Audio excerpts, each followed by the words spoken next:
Kay Soto, mauunahan pa ni Kevin Kiambao na makapaglaro sa NBA. At Strong Group Athletics, willing daw ipahiram si Dwight Howard sa Gilas, Pilipinas. Pero bago natin pag-usapan yan ay huwag kalimutan na mag-subscribe sa ating channel para sa latest update. Ayan na, Strong Group Athletics, nagsalita na. Ito ang grupo kung saan karamihan na kinukuhang manlalaro ay mga legit na dating NBA star.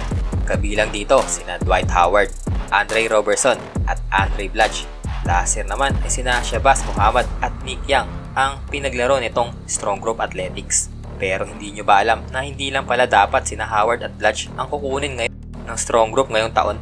Dahil muntikan pa nilang maisama sana sa lineup ang dating mga Boston Celtics star na si Isaiah Thomas at DeMarcus Cousins.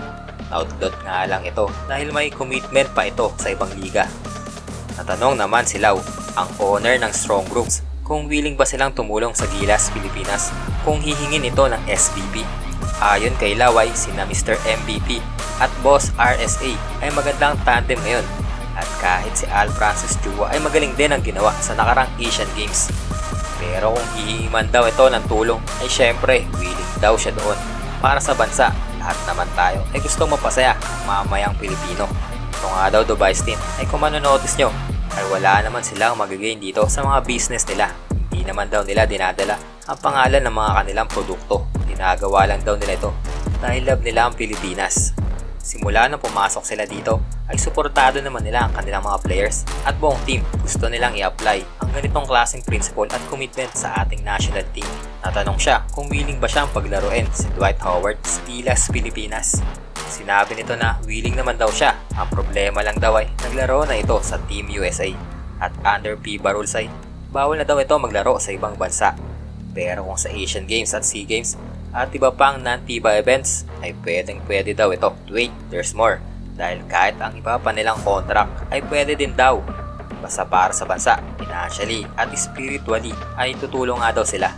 Fans daw talaga sila ng sports na to at kaya ginagawa nila ito ay para ipagmalaki sa ibang bansa. Tuwang-tuwa din daw siya sa sobrang support ng mga Pinoy sa Strong Group. Dahil makikita mo na puno lagi ang venue kapag may laro sila. At kahit sa live streaming lang ay marami pa rin ang nanonood.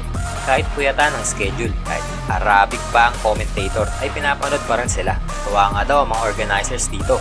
Dahil pag Strong Group ang games ay ayos viewed lagi ito. Tungkol pa rin naman sa Strong Group ay isang malaking balita ang nasagap natin kung saan ang reigning UAAP MVP na si Kevin Kiambao ay naimbitahan para mag-tryout sa New York Knicks para sa darating na 2024 NBA Summer League. Confirm ito SGA Head of PR na si Miguel Rocha matapos makitaan si Kiambao ng mala-import na laro sa kasalukuyang Dubai International Basketball Championship at tulungan ng Strong Group na manatili pa ring undefeated na may kartadang 5 wins at 0 losses.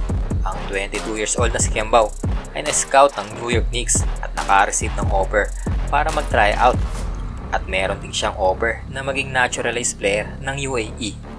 Sa ngayon ay wala pa namang desisyon itong si Kiambao pero ang importante ay na-invite siya at napansin ng isang NBA team at big plus yun at malaking bagay yun para sa Philippine basketball dahil hanggang sa ngayon ay naghahanap pa rin tayo ng kauna-unahang homegrown pure-blooded Pilipino na maglalaro sa NBA.